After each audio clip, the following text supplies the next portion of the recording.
101 people he will kill. People said, don't go this way. This is an animal. Then Gautama said, if I don't go, who will go? He said, rubbish, you are definitely an insane man. Then Gautama said, you must go into the town from which you have killed 100 people.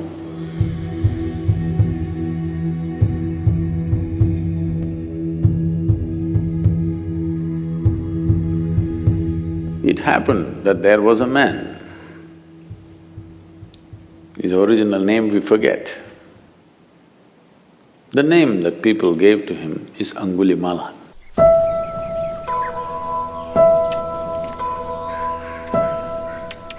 Something happened to him. He felt the society has been unfair to him, became an angry man.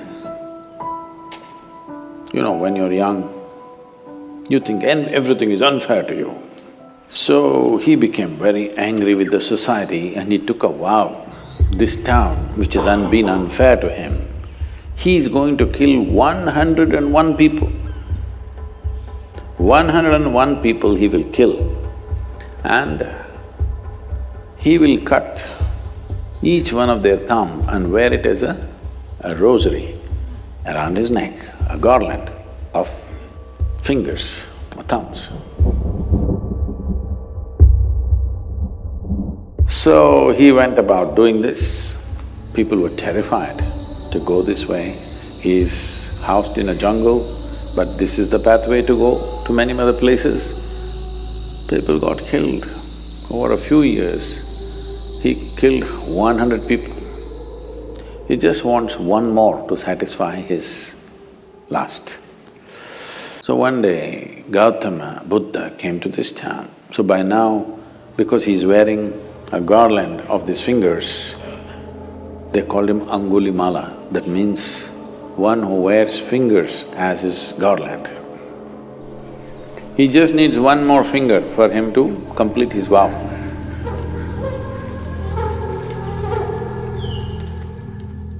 Gautama came and he was to go that way. People said, don't go this way. This is an animal.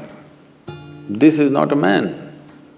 This is not somebody you can go and give teaching or make him meditative. Just don't go because just one more life he wants, we don't want yours to be that one. Then Gautama said, if I don't go, who will go? And he will remain unfulfilled. He just needs one more finger. If I do not go, who else will go? Let me go. So he went. Angulimala was sitting on a rock. He saw this monk coming quietly. By now, he's enjoying his reputation. People are terrified of him, he likes it. Just the mention of his name, people tremble. He's beginning to enjoy it. So, sitting there on the rock, he roared just to make this monk know that I am here and this is your end coming. Gautama looked at him, kept walking with a smile on his face quietly. He didn't like this. Usually, when they see him or when they hear him, people run helter-skelter, wanting to save their lives. He likes that. This man is just walking. He didn't like it. He jumped off the rock and came and stood in front of him. Said, who the hell are you? And, do you know who I am? He showed his mala, all fingers. Oh.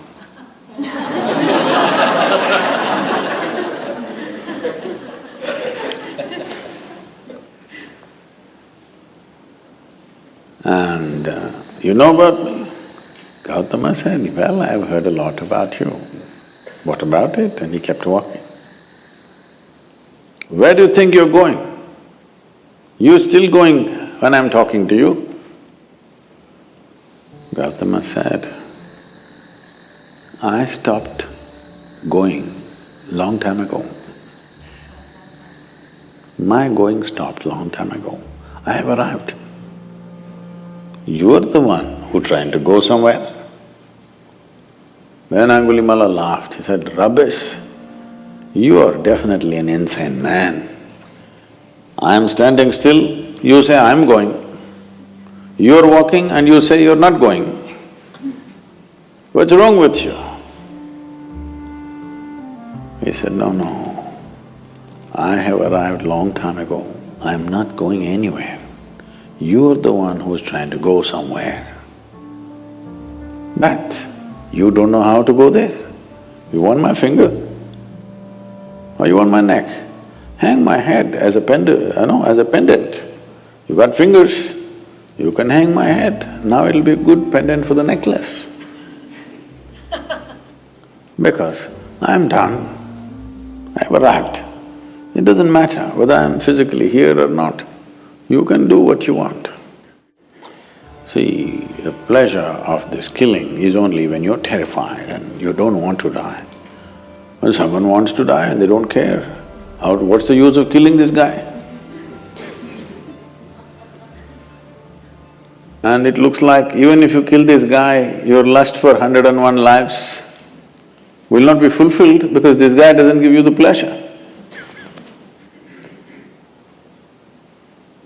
Then he said, "Wait, you tell me, what is this about? You're moving and you're saying you have arrived and you're not moving. I am not moving and you say I'm moving. You're looking for fulfillment in your own way, 101. I'm fulfilled, there's a big difference. And you can take my life. If you think you're going to be fulfilled, do it. Because this is my work, to fulfill people. If it's going to happen so easy that without a teaching, just by slashing my throat, you're going to be fulfilled, just do it, what's the problem?" Now Angulimala became his star disciple.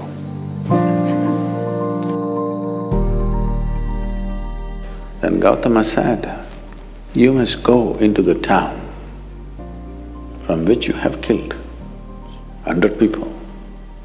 In a small town, 100 people means almost every family has lost somebody to this man. So he made him into a monk. Gautama's monks were called bhikkhus. Bhikkhus means beggars, literally. So he gave him an yellow cloth and a begging bowl. He said, "Go, look for some food in the town." So Angulimala came into the town as a monk. People saw this and they were terrified, they don't know why he has come.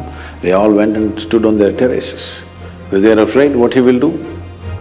Then when they saw he's become tamed, he's not the same fierce man, then they started throwing stones at him because each family has lost somebody to him.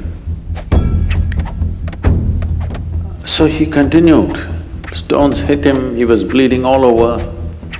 Then when it became… stone throwing became little in excess, then Gautama came and asked the people to stop and said, "This is not the same man. This man is an extension of me. You're throwing stones at me. So stop. There's no point killing this man because this man in a very hard way has come to realization. You can't waste this man now by killing him." And Angulimala became, as I said, a star disciple, went all over the country spreading Buddha's way of teaching, living and knowing. So it doesn't matter what kind of fulfillment you're looking for. You think it will happen with education, or at least you thought. The moment you got educated, you felt like a fool. If I don't have a job, what is the use of this education? You got a job, you felt great. Then after some time you felt like a fool. What do I do with this money if I don't find that my dream man or dream woman? That happened. After some time you felt like a fool. This goes on. The desire is simply to expand, that's your desire. If you choose physical, material ways to expand, you can go that far, or that far, or that far. But still there will be desire, yes? If I make you the king of this planet, you will look at the other planets. If I give you the solar system, you will look at the galaxy. If I give you one galaxy, you will look at the other galaxies. Now, what you're looking for is not this or that, you're looking for expansion. If you look at it consciously, you will become yoga. Yoga does not mean twisting and turning. You will come to union with the rest of the creation. If you do it unconsciously, it becomes compulsive desire, that's all.